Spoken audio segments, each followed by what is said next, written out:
In general, we're children of the 20th century, and that means that we're drawn to originality. Originality was always the primary draw. It was always the thing that made you excited to see something different, see something that you hadn't seen before. And if you think of like Star Wars and Raiders and Alien and Terminator, and they have the fact that they're original material written for the movies, written to be a movie. We grew up sort of in that culture where we're attracted to things that haven't been told before or seen before.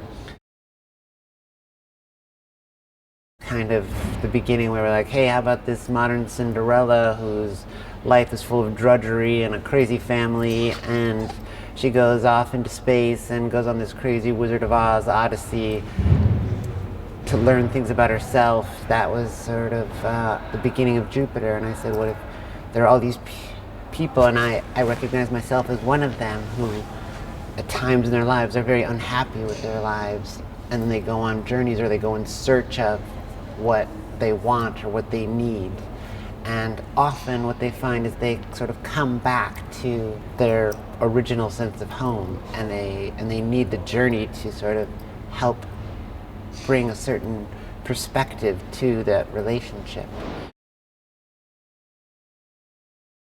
And then we thought it was interesting to resonate the idea of this life. So Jupiter lives as this sort of house cleaner, imagining for herself a different life. At the same time, then, she's a recurrent of this other person who was the empress and super powerful, the sovereign, and had wealth beyond imagining.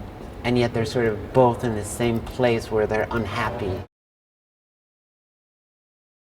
And so this idea came up where we were like, every human society is a pyramid, and some lives matter more than others. You're raised in this class of people that have been taught that it's okay to exploit all these other people, that because ultimately your life is more important than theirs. I'm feeling the idea of time as a precious commodity. I mean, in my everyday life, it's a very profound idea.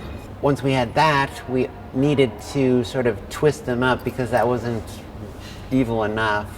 And we were like, well, that's kind of an interesting subject. What if you could basically own youth and control youth? And, you know, what would be the cost of that? This color that comes in from that kind of low bouncing light. And when the city is this sort of purpley sky and the buildings are still glowing from the city lights, we think it's one of the most romantic and beautiful images of a city we've ever seen. And we had this idea. We took John Toll up to the top of Willis Tower and we showed him, you know, it lasts only about 5 minutes before the sun breaks, and we watched it, and it was like glorious and beautiful and full of purple and indigo and these glowing golds and shimmering, you know, the L train looks amazing. And he's like, yeah, wow, looks great, amazing. What do you want to shoot here? Like an establishing shot of a kiss scene, a romantic moment? What? We got like about 6 minutes. And we said, we want to shoot the chase. We wanted it to be real, so we were flying real stunt people, and we took Mila and Channing up there, and we shot with real live humans, because we think there's just something that you react to as an audience when you see a live human sort of in the jeopardy of hanging from a helicopter that you will never ever achieve with CG. There's a physics to the human body that we don't feel like you can achieve. Like this chase scene is made by the fact that we have 2 people hanging by this helicopter. You can feel the weight and the way their bodies react and break apart and, you know, catch.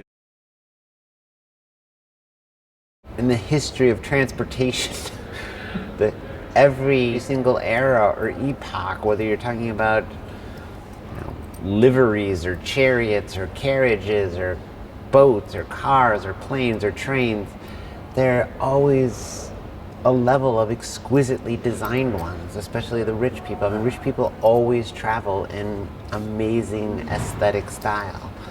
And so, because this is an exploration of class, we were also curious about the spaceships for the super rich. What do they look like? Hey, all you Dark Knight fans, Valerie here. Now, I have an interesting fact from the film. Did you know that for the first 4 days of productions, Christopher Nolan put cast and crew under a movie bootcamp comprising 8 films whose tone he wanted to emulate? In chronological order, these were King Kong, Citizen Kane, Cat People, Stalag 17, Black Sunday, A Clockwork Orange, Heat, and Batman Begins. What an interesting mix. Download our Film Is Now app, available for both Android and iOS.